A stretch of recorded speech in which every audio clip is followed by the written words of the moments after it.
to this week's Word of the Wolf. My name's Lucas. And I'm Andrew. We bring you the news on Friday mornings. Today is Friday, November 22nd. We're happy you are here. Hi, my name is Taylor. And my name is Levi. This week on Sports News. Track came to see us on this Tuesday. It was awesome to learn about healthy food choices and keeping our bodies and brains healthy with the Titans. Let's look at some pictures.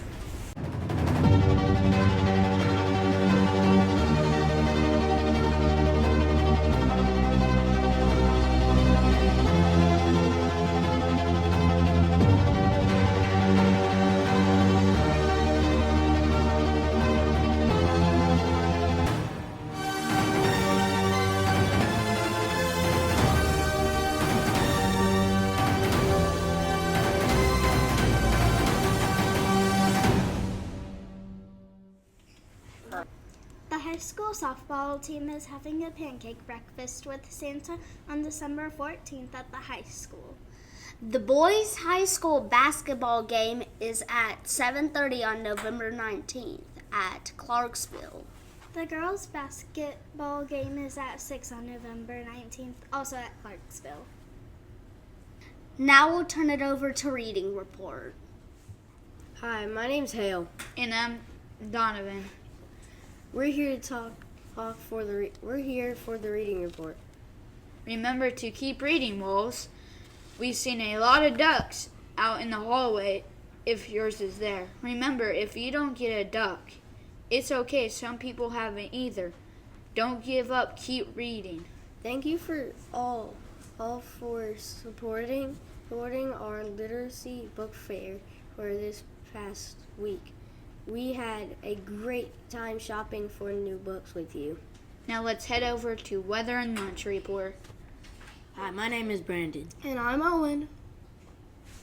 We are here to give you a weather and lunch report. Today's weather will be a high of 40 degrees and a low of 30 degrees with a 0% chance of rain. It will be a great day to go outside. Today kicks off our third STEAM career of the year.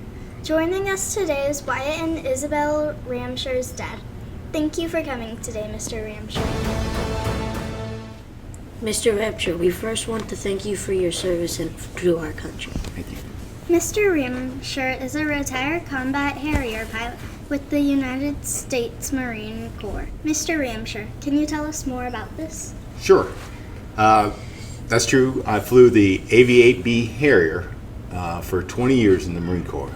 The Harrier is a fighter jet. We flew shooting multiple missiles, bombs, guns. That was our mission. I did that for 20 years in the Marine Corps.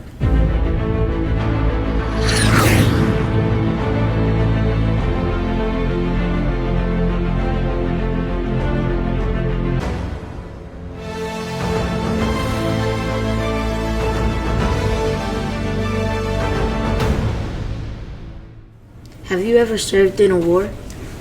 Yes, I flew in Iraq and Afghanistan back in the after 9/11 and in the early 2000s throughout the end of my career in 2012. So multiple combat deployments, yes. What made you want to become a pilot? I grew up in an aviation family. My dad was a pilot. My grandfather was a pilot. And, well, before that, there wasn't airplanes. But so I grew up surrounded by airplanes and aviation, and it was just a part of my early life. So that's what I wanted to do, too.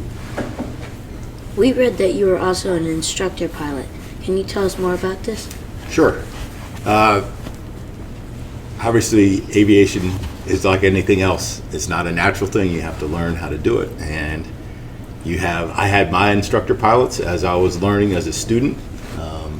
It takes a long time. It took me almost probably 3 years of flying as a student before I was able to fly on my own out there in the Harrier, actually doing operational stuff.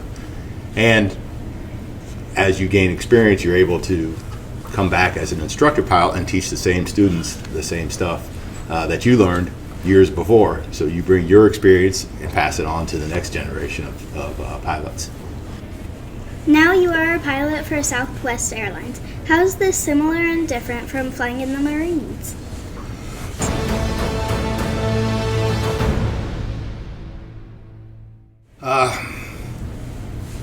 Our goal now at Southwest Airlines is to make your flight as boring as possible. You should not be excited. You should not be sick. You should not feel like it's unsafe at all. So we try to make it a very safe and smooth process for the passengers at the back there. The Marine Corps flying was totally different. We were upside down a lot, rolling, spinning, doing all kinds of things with the airplane that you probably don't want to do on a passenger airplane. So it was quite different, although the basics are the same. A wing still provides lift, the engine still provides thrust, so the principles are the same, but the way you accomplish it and what you're doing is vastly different. It's like passenger flying is like driving a school bus, whereas military flying was like driving a race car. We are a STEAM school. Can you share how important science, technology, engineering, math, or art is to do in your job? Sure. As a pilot, you have to have a general knowledge about a lot of things. I need to know the weather, so we can look out and know what type of clouds are out there, what type of weather are associated with them, what icing is like. So I don't need to be a meteorologist, but I need to know generally the weather there. I don't need to be an engineer, but I need to know how my systems all work. If my hydraulics fail or if my engine is having problems, I need to be able to know in my head the engineering that went behind all that stuff. I'm not smart enough to do the actual engineering and build an airplane, but I do need to know the basics behind all that stuff. Math is happening all the time in the cockpit. I'm doing a little bit of mental calculations in my head all the time. We're going 420 miles an hour. That's 7 miles a minute as we're going over the ground. I'm burning 2,000 pounds worth of gas an hour. It's going to take me an hour to get there at 2,000 pounds an hour. Okay, I'm going to burn this much gas. So you're always double checking and doing that stuff. You don't have to be a math genius. You don't have to be a scientist to be a pilot, but you have to have a general understanding of a lot of the STEAM stuff. And actually, art comes into a little bit as well. You are flying through a three-dimensional world, trying to build a picture of where your airplane needs to be. So you're kind of having to project out into space what is going to happen in the future. And there's a little bit of art involved with that. And as you orientate your body and project it, what's happening in the future, you got to have a little bit of artistic touch in there to make it happen and happen smoothly. If one of us wanted to be a pilot, what advice would you give? Well, any of you can be a pilot. And you could start flying tomorrow if you wanted to. There is no age limit. All you have to do is be tall enough to reach the controls and everything. So there are 12, 13-year-olds out there flying airplanes. Now you can't do it by yourself until you're a little bit older, but you can begin to learn and do the basics and all that stuff, at an early age. And my interest in everything was a bunch of reading about aviation, and that kind of kept me going. And I started my flight training at about 17 years old. So you can do your flying stuff early. As a matter of fact, your high school here, Liberty Creek High School, has an aviation program, and I believe they've gotten some private pilot's license out of that thing. So as you go through school here, if you're staying in the Liberty Creek system, you got an opportunity to do it in high school. What type of training do you need to become a pilot? Well, as with a lot of things, you start out small. As I went through my training in the Marine Corps, we started out with classroom instruction. We had spent several weeks on meteorology and aerodynamics and some of the systems engineering, stuff like that. So we did a lot of classroom stuff before we ever got into the cockpit. And then you start out with basic airplanes, your smaller, less high performance airplanes, just basic stuff that you maybe see puttering around the skies around now. And then you step it up and get more advanced. Each airplane gets more advanced, and the training gets harder, and you start incorporating operational use of the airplane, your bombing and your gun runs and stuff like that. That guy's flying around me, flying. So you get starts out slow and you ramp up just like everything else, like a bike with training wheels. You start out like that, and then eventually you're on a motorcycle. What is the scariest thing that has happened in your job?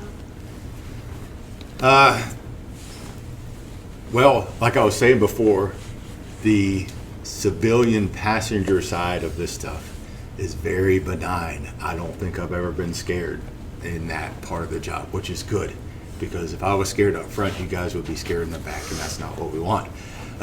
So it is very safe, it is very regulated, and it's not scary at all. The Marine Corps, as we were doing that, it is a very dynamic environment. A lot of things are changing, a lot of things are happening at once. You can have people shooting at you. But in the end, the airplane keeps flying, and you have to keep doing your job to keep yourself safe, to keep other people safe. So really, on the job, you don't have time to be scared. It's only afterwards where you sit down and you're on the ground and you think about it and go, that was a little close. So I've had some instances in the Marine Corps where we sat down post-flight and went, that was a little bit scary. But in the air, you don't have time. The airplane's still flying. You still have to do your job. What is the coolest thing you've ever done in an airplane?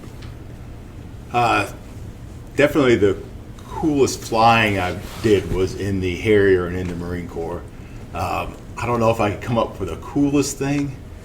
We were landing on boats, taking off, landing at night. You had your night vision goggles on, and you're turning night into day, shooting the guns, dropping bombs, shooting rockets off. All that stuff was pretty cool for different reasons. So on a beautiful day when you break out in the sunshine and everybody's down on the ground under the clouds and you're out there flying, it's a pretty cool experience with a bunch of various different things there. So I don't know if I could break it down to the one coolest thing. Thank you for coming in and sharing your STEAM career with us. I bet we will have some kids wanting to be pilots. Sure, you're welcome. Thanks you. Hey, wolves! It's Pride. I'm back for some more school expectations. First of all, I'm going to show you a picture, and I want you to guess what it is. Ready? Here it is.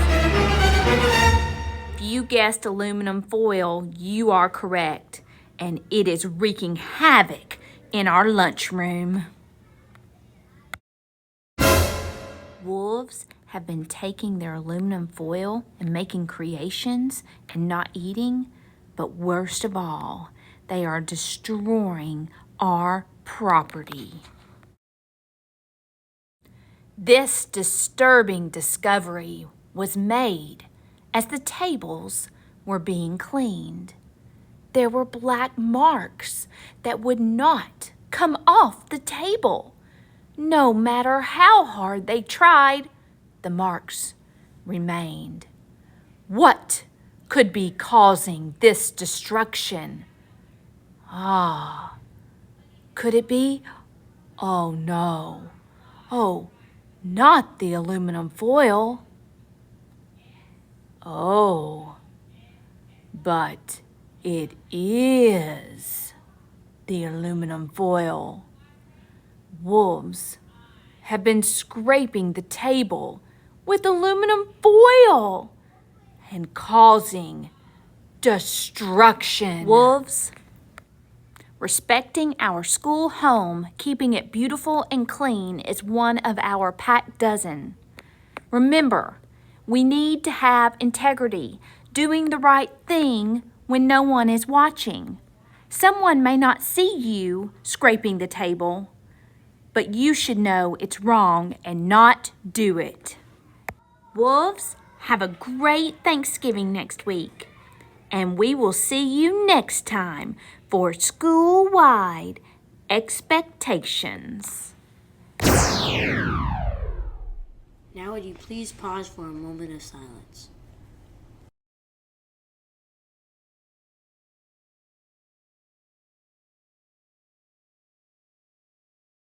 Now would you please stand for the Pledge of Allegiance? Attention, salute, flag.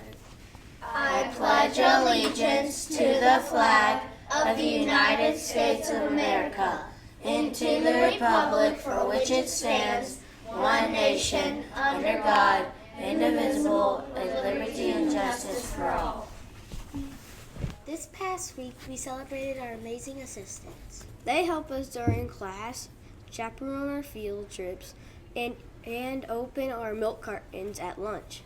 We appreciate it. This week, we had the honor to celebrate our assistants. Without assistants, no one would be able to open my Go-Gurt. Who would tie my shoe? She takes me to the bathroom. She puts my tooth in a baggie. She helps me learn my math facts. Sometimes she is my teacher when my teacher leaves. She takes me to the nurse when I'm hurt or not feeling well. She gives me a hug when I feel sad. She listens to my stories and jokes. She helps me get off and on the bus. She helps me focus and finish my work. She encourages me when I feel overwhelmed. She makes copies and copies and copies and more copies. Assistants are the glue that holds our school together. Thank you.